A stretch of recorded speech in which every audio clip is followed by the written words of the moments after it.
The ADL's connection with spy extraordinaire Jonathan Pollard, as written by Robert Friedman, deserves to be mentioned again. In 1987, the ADL came under FBI scrutiny in the wake of the Pollard spy scandal. While assigned to the Navy's Anti-Terrorist Alert Center, where he had access to the most closely guarded U.S. secrets, Jonathan Pollard stole thousands of pages of classified documents for Israel, which, according to federal prosecutors, could fill a room the size of a large closet 10 feet by 6 feet by 6 feet. Pollard's handler was Avi Sella, an Israeli Air Force colonel whose wife worked for the new ADL as a lawyer. Pollard later wrote to friends that a prominent ADL leader was deeply involved in the Israeli spy operation.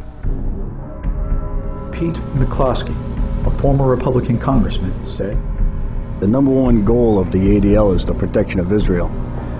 Any group whose sole purpose is to protect a foreign nation should not have anything to say about what's said or written here in America." ADL members would attend the Israel critical lectures of Francis Boyle and shout Boyle down. Boyle said of the ADL, "The ADL was far worse on Jews who criticized Israel than they were on Arabs. They treated them like traitors. The ADL has turned itself into a dirty tricks organization for Israel." Just as the NKVD persecuted Russians and Ukrainians, just as the Joint Terrorism Task Force persecutes Americans, and just as the Gestapo persecuted Germans, the ADL persecutes enemies, Jews and Gentiles alike, of its state, the State of Israel. Tom Girard, San Francisco police officer who provided the ADL fact finder Roy Bullock with SFPD records, was sent to Israel on an all-expenses-paid trip by the ADL. Richard Hershot, the former director of the ADL's San Francisco office, gave testimony stating that, quote, up to half of the ADL's activities in the 7 years between 1986 and 1993 had been centered on discrediting political views that disagreed with the organization's support of Israel, close quote. Carl Perlston states quite plainly, "The ADL has always been a firm and loyal supporter of Israel." Lenny Brenner met a man named Erwin Swall and later discovered, after a night of drinking, that Mr. Swall was the ADL's top fact finder at the time.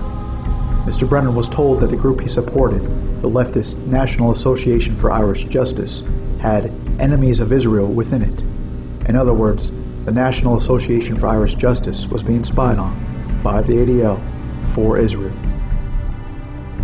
In its October 4th, 1999 press release, the ADL, quote, expressed concern, close quote, about Austria's Patriotic Freedom Party, a party the ADL smears as, quote, right-wing, xenophobic, anti-Europe, close quote. The Freedom Party wants, among other things, some immigration control and the right of the Austrian people to decide what's best for them. Contrast this with ADL's non-stance on the National Union, an Israeli political party that advocates and is working for the transfer of Palestinians from Israel. ADL has yet to issue a press release denouncing the extreme right-wing, xenophobic, anti-Gentile National Union.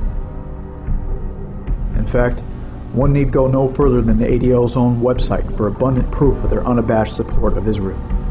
The ADL gives advice on how to lobby our politicians for Israel. They even refer to Israel as the Jewish state, the very same Israel that has stockpiled an illegal cache of weapons of mass destruction, that has been carrying on a policy of ethnic cleansing against Palestinians, that attacked the USS Liberty in 1967, killing more than 30 American sailors, that has been the world's leader in the white sex slave trade as written about in the Jerusalem Post magazine of June 16, 2000, and so much more.